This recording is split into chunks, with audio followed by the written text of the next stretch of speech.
తాకట్టులో ఉన్న బంగారాన్ని విడిపించి ఆ రోజున్న మార్కెట్ ధర కట్టి మిగిలిన డబ్బును మీకు అందిస్తుంది కొమ్మూరి గోల్డ్. నమస్కారం ముల్లపూడి గారు. నమస్కారం ముఖేష్ అంబానీ గారు. సార్, రాబోయే రోజులలో బంగారం వెండి ధరలు విపరీతంగా పెరిగే అవకాశం ఉందని కొంతమంది చెప్తున్నటువంటి పరిస్థితి. మరి దీన్ని నమ్మాలా నమ్మద్దా అనేది మీలాంటి జాతక విశ్లేషకులు చెప్పాల్సిన అవసరం అయితే ఉంది. సిల్వర్ ఏకంగా కిలో 20 లక్షలు వెళ్ళిపోతుందని, బంగారం తులం 5 నుంచి 4 లక్షల మధ్యలో ఉంటుందని చెప్పేసి అయితే చెప్తున్నారు. ఏంటి సార్ అసలు రాబోయే రోజుల్లో గోల్డ్ సిల్వర్లు పెరుగుతున్నాయా, పెరగబోతున్నాయా? ఈ ప్రిడిక్షన్ ప్రకారం కూడా కొంత మీరు ఎనాలసిస్ చేసి చెప్పే అవకాశం ఉందని కొంత నేను తెలుసుకున్నాను. ఏం చెప్తారు అసలు? బంగారం వెండి ధరలు పెరుగుతాయా, తగ్గుతాయా, స్థిరంగా తటస్థంగా ఉంటాయా? ఒకవేళ తగ్గితే ఎంత తగ్గొచ్చు, ఎంత పెరగచ్చు? మరి ఇప్పుడంతా సిల్వర్ మీద పడ్డారు జనాలు. ఒకప్పుడు అతి తక్కువగా ఉన్నప్పుడు ఎవరు కొనలేదు, ఇప్పుడు చాలా 3 లక్షల వరకు అయితే ఉంది. ఏం చెప్తారు అసలు మీరు? బంగారం కంటే కాస్ట్లీ అయినటువంటి వస్తువుని మన సినిమా యాక్టర్లు నా చిన్నప్పుడే కొన్నారు. ప్లాటినమా? That is platinum. అందువల్ల ప్లాటినం ఉండగా బంగారం ఎందుకు కొంటారండి? బంగారం రేటు 5 లక్షలకి 4 లక్షలకి ఎందుకు పెరుగుద్ది? నేను చెప్తున్నాను చూడండి, 12/12/2027 వరకు కూడా 2 లక్షల రూపాయలు చేయమనండి చూద్దాం బంగారం రేట్ని. 2 లక్షలకే రాదు, 4 లక్షలు 5 లక్షలు అని రెచ్చిపోయి చెప్తున్నారు. అలాగే వెండి కొంత ప్రపోర్షనేట్గా కొంచెం రేటు పెరుగుద్ది. ప్రపంచంలో ఏ వస్తువైనా సరే రోజు రోజు రేటు పెరుగుద్ది తప్ప తగ్గదు కదా, అది విధి నిర్ణయం. అలాగే ఈ యొక్క దానికంటే కూడా గోల్డ్ కంటే కూడా కాస్ట్లీయర్ అయినటువంటి మెటీరియల్ వచ్చేసింది. ఎంత కాస్ట్లీయర్ తెలుసా? ప్లాటినం కంటే కూడా 1000 టైమ్స్ కాస్ట్లీయర్, అండ్ గోల్డ్ కంటే కూడా చాలా టైమ్స్ ఇది కాస్ట్లీయర్, అండ్ ఐరన్ కంటే, ప్లాటినం కంటే, డైమండ్ కంటే కూడా వెరీ స్ట్రెంగ్త్ ఉన్నటువంటిది అండ్ వెరీ మైటియర్. అసలు ఆ స్ట్రింగ్ ఎరగదనమాట, అట్లాంటి మెటీరియలే వచ్చేసింది. That is called as fullerene. Okay, అవి ఎక్కడో పడలేదు, మన రాయలసీమలోనే పడింది. మనకి ఫుల్లరిన్ దీవులు ఉన్నాయి.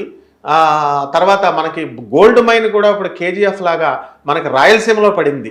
కాబట్టి మన సొంతంగా మనకు మైన్స్ పడుతున్నప్పుడు బంగారం రేటు పెరుగుతుందని ఎలా రెచ్చగొడుతున్నారండి వీళ్ళంతా కూడా. ఆ తర్వాత ప్లాటినంను తలదన్నే విధంగా మనకి ఈ యొక్క ఫుల్లరిన్ వచ్చినప్పుడు ఇవన్నీ కూడా ఒక గూగుల్లో చూసుకోండి, FULLERIN ఫుల్లరిన్. ఆ మెటీరియల్ ఉండగా, ఎగ్జిస్టింగ్ ఉండగా, how can this gold become so much costlier? Never. ఇదంతా తప్పుదోవ పట్టించడం. జాతక రీత్యా మనకి గురుగ్రహము అనేటటువంటిది మిథున్ రాశి నుంచి కర్కాటక రాశికి వచ్చింది. ఈ ఇరాన్ ఇరాక్ వార్ వస్తుందని చెప్పేసి నేను ఎప్పుడో చెప్పాను. వార్ జరుగుతున్నప్పుడు ఈ గోల్డ్ రేట్ పడిపోతుంది అని చెప్పాను. ఈ రోజున యాజ్ ఆన్ దిస్ డేట్ కూడా నేను చెప్తున్నాను, అప్పట్లో 1,80,000 ఉన్నది 1,55,000కి 1,40,000కి కూడా పడిపోయింది. ఇంకా పడిపోతుంది, ఇంకా 5% పడిపోతుంది. ఇప్పుడు యాజ్ ఆన్ దిస్ డేట్ నుంచి కౌంట్ చేసి చూడండి కావాల్సి నేను చెప్పింది 5% తగ్గుతుంది ఇంకా. ఆ తర్వాత అందుకనే దాని ప్రిడిక్షన్ కోసమే నరేంద్ర మోడీ గారు, ప్రధానమంత్రి గారు చెప్పింది వినరా? ఇప్పుడు ఆయన ఏమంటున్నారు, డాలర్స్ ఇప్పుడు గోల్డ్ని కొనద్దు ఒక 1 ఇయర్ పాటు అని. దానికి కారణం ఏమిటి?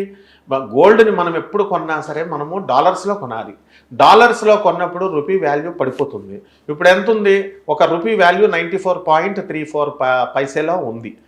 అది ఇంటర్నేషనల్ మార్కెట్లో మనకి 9,750,00,000 కోట్ల రూపాయలు డాలర్స్ రూపంలో మనకి రిజర్వ్ బ్యాంక్లో మనకు ఉన్నాయి. ఇప్పుడు ఆ సర్ప్లస్ అమౌంట్నే మనం వాడుకుందాము. ఇప్పుడు కొత్తగా గోల్డ్ కొంటే మళ్ళీ డాలర్ రేట్ పెరిగిపోతుంది, మనం కొనాలి, డాలర్కి డిమాండ్ పెరుగుతుంది. డాలర్కి డిమాండ్ పెరిగినప్పుడు రూపీ డౌన్ అవుతుంది. అందువల్ల ఇంత పెద్ద స్ట్రాటజికల్గా ఆయన చెప్పారు. కాబట్టి గోల్డ్ 1 ఇయర్ పాటు అసలు ఎవరు కొనకూడదు. కొన్నప్పుడు రేట్లు ఎందుకు పెరుగుతాయండి? కొనకూడదంటే ప్రధానమంత్రి చెప్పారు అని మనం కొనకూడదు. కొనుక్కుంటే వీళ్ళ కర్మ, ఎందుకంటే రేట్లు పెరగవు. ఆ తర్వాత ఇంకోటి ఏం చెప్పారు, పొదుపు చేయండి అన్నారు. తప్ప 4 కార్లు ఉన్న వాళ్ళు 1 కారు వాడండి అన్నారు. పెట్రోల్ అది ఇంటర్నేషనల్ లెవెల్లో మనం చెప్పిన ఒపెక్ అని ఉంటుంది. వాళ్ళు చెప్పినటువంటి దాన్ని స్ట్రాటజికల్ గా ఏం చెప్పారంటే, నువ్వు సర్ప్లస్ గా ఈ యొక్క పెట్రోల్ డీజిల్ అనేటటువంటిది పెంచాలి, పబ్లిక్ ట్రాన్స్పోర్ట్ వాడాలి, పూలింగ్ అంటే ఒక కార్లో 3-4 ఫ్యామిలీస్ పిల్లల్ని స్కూల్కి పంపాలి, పూలింగ్ చేయండి. ఈ మెట్రో చైనా, జపాన్ ఎందుకు గొప్ప కంట్రీస్ అయినాయి అంటే వాళ్ళు పబ్లిక్ ట్రాన్స్పోర్ట్ను వాడతారు. బుల్లెట్ ట్రైన్స్, ఇవన్నీ కూడా ఎలక్ట్రిక్ కార్స్ వచ్చేస్తున్నాయి. ఇవన్నీ ట్రాన్స్ఫర్మేషన్ జరుగుతోంది. ఎట్టి పరిస్థితుల్లో గోల్డ్ రేట్ ఎన్నటికీ పెరగదు, 4 లక్షలు 5 లక్షలు పెరగదు. కేవలం 2027 ఎండింగ్కి మీకు మహా అయితే 2 lakhs పెరుగుతుంది. ఈ యుద్ధం ఆగాలి కదా అసలు ఫస్ట్. ఎప్పటి వరకు అవుతుంది అంటారు యుద్ధం? ఇంకా జరుగుతానే ఉంటది. ఇదంతా కూడా మొండోళ్ళు అనమాట. ఇరాన్ ఇప్పుడు ఇదంతా కూడా ఏంటంటే కలియుగాంతానికి ప్రతీకలు ఇవన్నీ. ఇది అయిపోయిన తర్వాత ఇంకో దేశం రెడీగా ఉంది. ఎట్టి పరిస్థితుల్లో ఇజ్రాయెలే అన్నిటికీ మూల కారణం అవుతుంది, ఇరాన్ కాదు.